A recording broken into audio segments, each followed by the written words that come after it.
up to 3 minutes. Tonight, Mr. Bryan Moss has requested to address the committee, and so we will hear from him at this time. Mr. Moss. Great, thank you.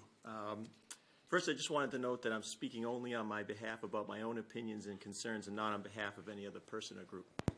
At the last meeting, I asked the school committee to revisit its decision to install a plastic artificial turf field and instead vote to install a high-use natural grass field that is organically managed.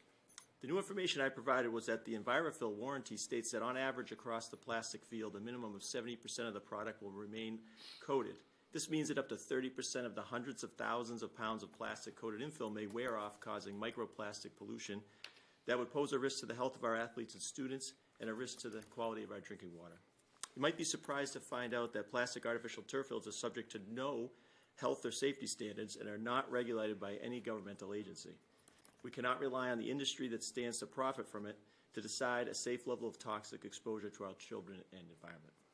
Why should we take this additional risk when the Massachusetts Toxic Use Reduction Institute has stated that the organically managed natural grass turf fields are going to be the least toxic alternatives for towns to implement in their playing fields?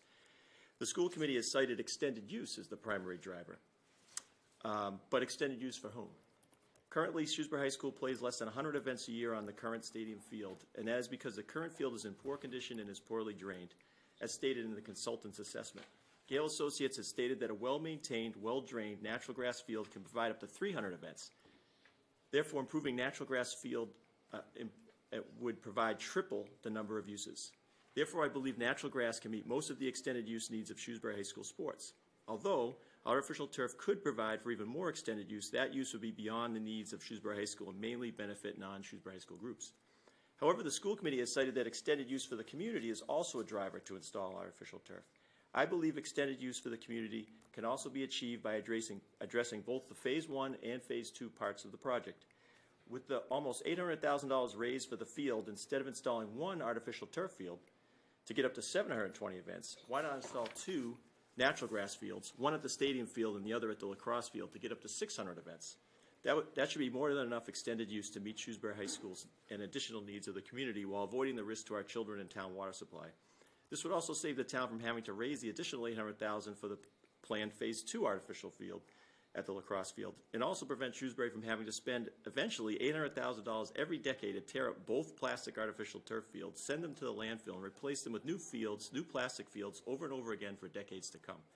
So by voting to install two natural grass fields, you could take care of both the Phase 1 stadium field and Phase 2 lacrosse field for the same price as just one plastic artificial turf field. That is $800,000 for two natural grass fields instead of the $1.6 million for two plastic artificial turf fields planned for the high school. Please reconsider your vote and vote to install the safer and lower cost alternative of natural grass fields that are well maintained, well drained, and managed organically. And please feel free to ask me questions. Thank you. 3 minutes to the second. Do you have any written materials to provide the committee? Not at this time. Okay. Thank you, Mr. Moss. Thank you.